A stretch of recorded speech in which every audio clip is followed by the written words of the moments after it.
Good morning, my dear boys. Welcome to your YouTube video class. And as I have told you earlier on earlier occasion that today we are going to go through the first lesson and we shall learn it together. I think you must be interested in this lesson because it's very interesting for you. I'm sure. And we shall learn it together. Okay. From this lesson, before reading, just uh, you have to know what we are going to learn from this passage, from this lesson. You should not just go through the story itself. You must take the joy. You must enjoy the writing style of Arkanarayan. You must enjoy the story. But at the same time, you should also learn something from this lesson. From this lesson, we shall learn together. I have repeatedly told you, we shall learn together the use of articles and prepositions and also the use of tenses. I'm sure you know, all of you know everything about all these things. Still, there is always some opportunity to improve ourselves, isn't it? And that is why from this lesson, we shall again learn about the use of articles, prepositions, and also tenses. At the same time, we must learn from this lesson how to write letters, how to write letters to newspaper editors about different problems, about different issues on different issues of public concern. So, from this lesson, our objectives are to learn together the use of articles and prepositions and tenses, and at the same time to learn how to write a letter to an editor, okay, about the issue of public concern. So let's begin reading the text, okay. But before reading the text, you must know about the author, that is R.K. Narayan. And it's very interesting to know about the author because you know R.K. Narayan is an Indian, isn't it? He is an Indian. Still, he is reading in English. English is never our vernacular. English is never our mother tongue. Still, many Indians have been writing in English since the 19th century. Okay, what is the history? How the Indian literature, how the horizon of Indian literature gets an author like R.K. Narayan, who, despite being an Indian, was so adept at writing in English. Okay, you have to know these things. You know, after the mutiny, after the Great Mutiny of 1857, uh, the English rulers decided to introduce the Queen's Law in this country also, and thus to put an end to the rule of East India Company. 1857 সালের মহাবিদ্রোহের পরে ইংরেজ সরকার ঠিক করলো যে ইংরেজ east India কোম্পানির শাসনের অবসান ঘটাতে হবে, রানীর শাসনে দেশে প্রবর্তিত হবে। So when they decided so, the English people, the British people, uh, had to come here, had to this land as civil officers, as civil servants to run the administration. The lower division posts, the people serving lower division posts could be available among the Indians, but the officers, as you know, the officers um, um, they were absolutely compelled to bring them from England because the only language that the administration used that time was English. And the Indians were not so much adept at using English that time. But the problem was still there. The problem was that only some British officers couldn't manage the entire administration. They needed some other employees too, and they had to take them from the Indians. And that is why it became a quite, what should I say, quite a compulsion for them to introduce English learning, to introduce um, English teaching in this country, to teach the Indians how to read, write, and comprehend English. And that is why they set up, the British people, the Britishers set up a number of Anglo vernacular schools in this country.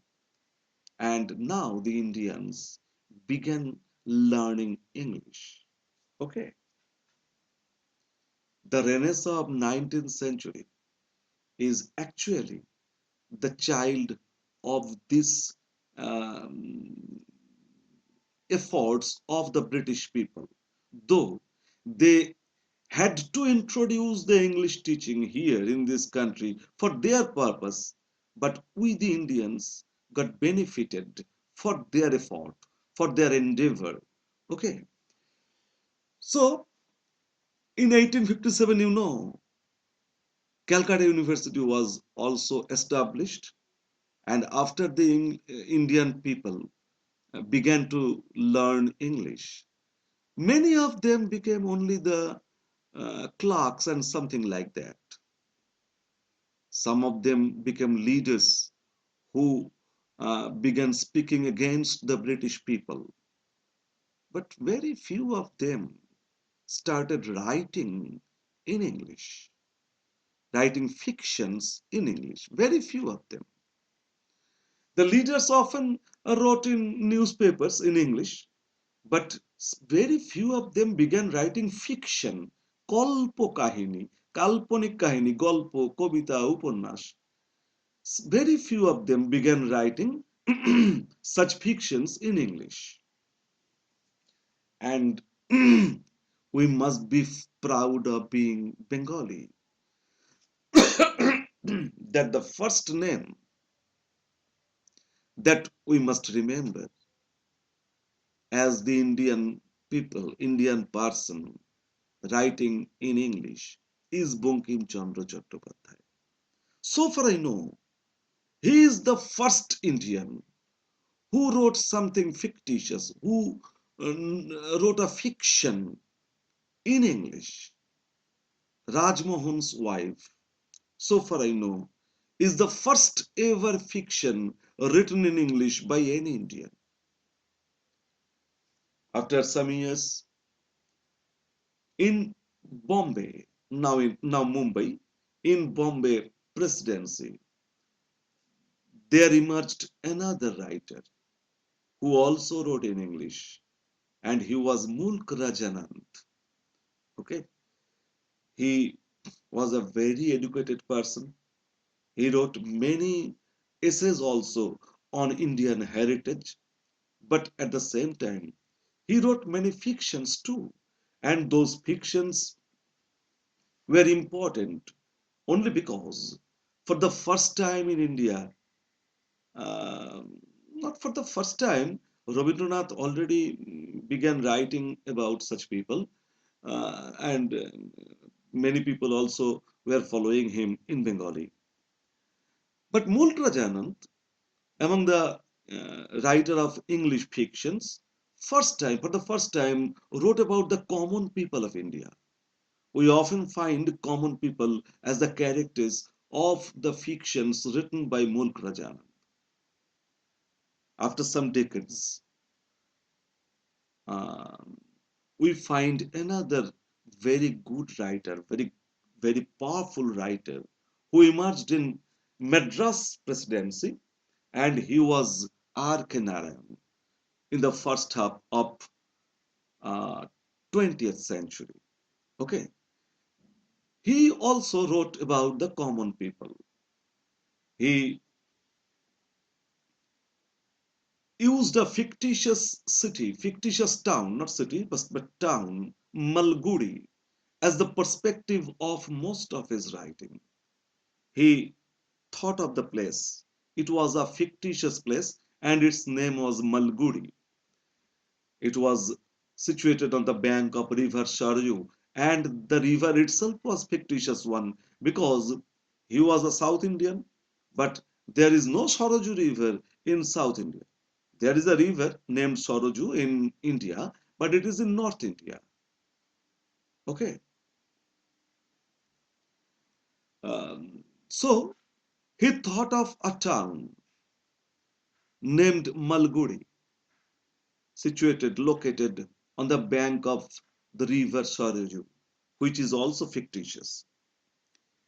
And most of the perspective of most of his stories in is this fictitious town named Malgudi. He also thought of a very funny character, very interesting character, very attractive character, that is Swami. Here, Swami does not mean the husband of any woman. Here, Swami means Swaminathan. Swaminathan.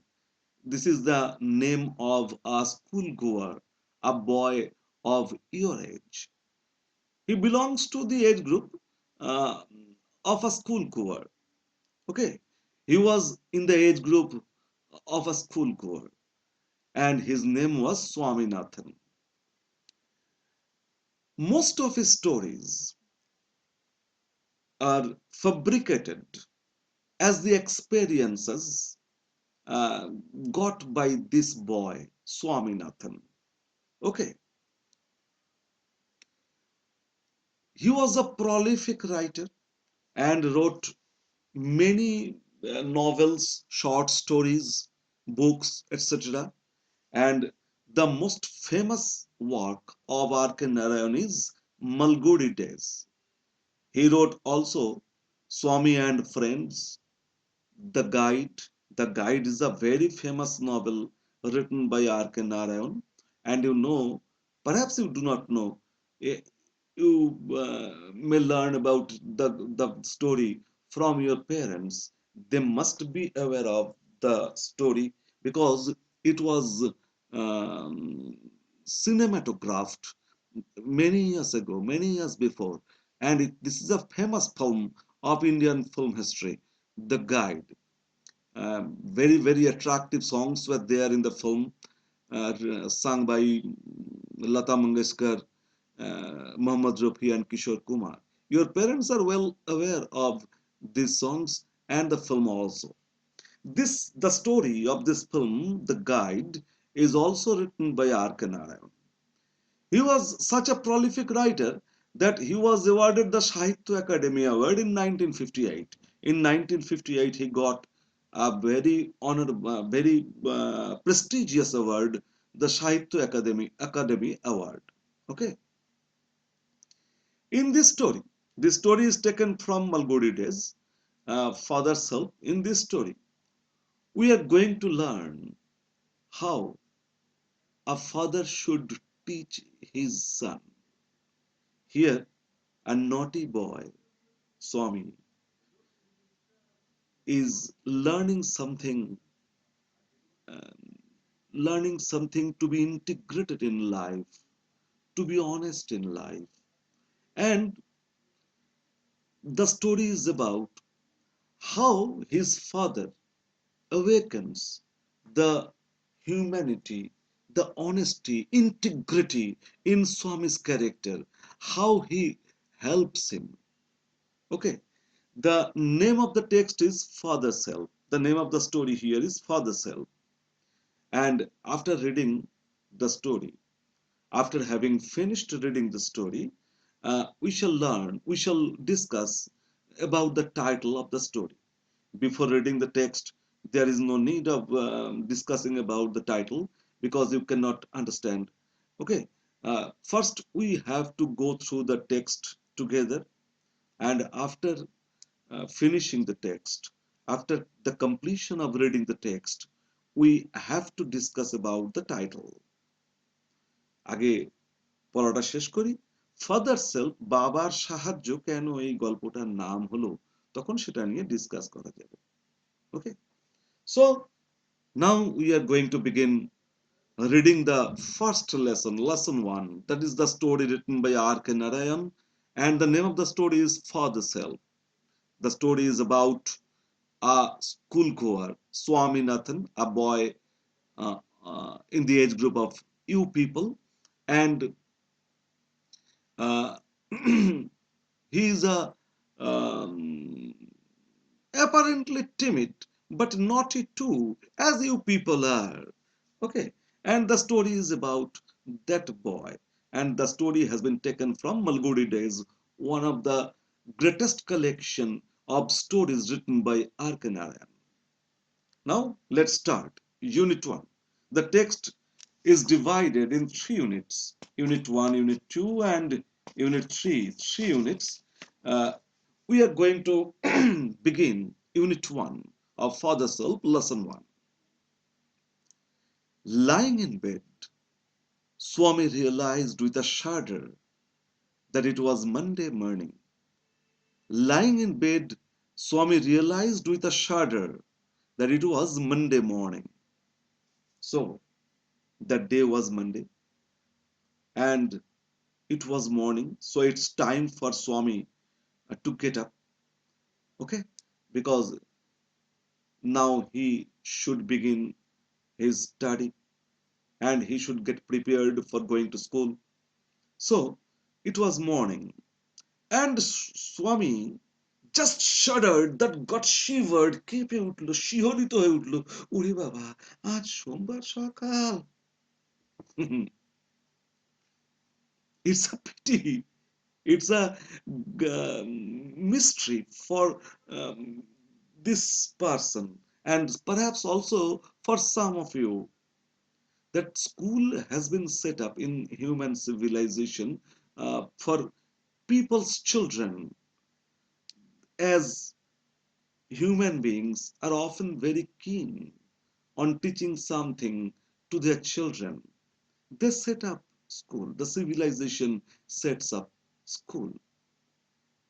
But the problem is that most of the children do not like going to school. So this must be a failure on so far as human civilization is concerned, that they set up school for their children, but that their children often despise their institution, this institution set up by themselves. Okay, most of the boys, most of the students enjoy Saturday afternoon, as they know that the next day is a holiday. And most of the students got afraid as soon as Monday comes, isn't it? So here Swami also, as soon as he could remember that it was Monday, he shuddered, he shivered, he trembled slightly in his bed. So shudder means slight trembling, shiver, S-H-I-V, a shiver. So Swami shivered, Swami got a shudder in bed as soon as he could remember that it was Monday. It looked as though only a moment ago it was Friday. It seemed to him that only few minutes ago it was Friday. Time goes so quickly. You all know that happy moments go very quickly, and the bitter moments have a long minute, isn't it? So, Swami spent Saturday and Sunday very happily.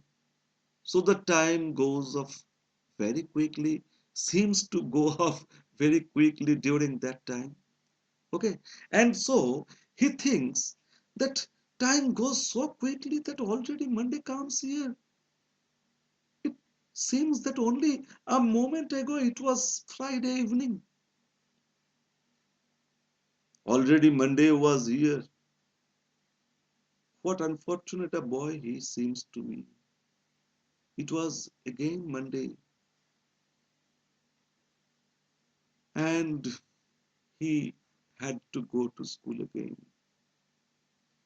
He hoped he didn't have to go to school, and he thought, if something happens which prevents me from going to school today, it would be a very, very fortunate thing for me. So he hoped that he didn't have to go to school that day. Okay, so we shall continue our reading in the next class. So goodbye for today.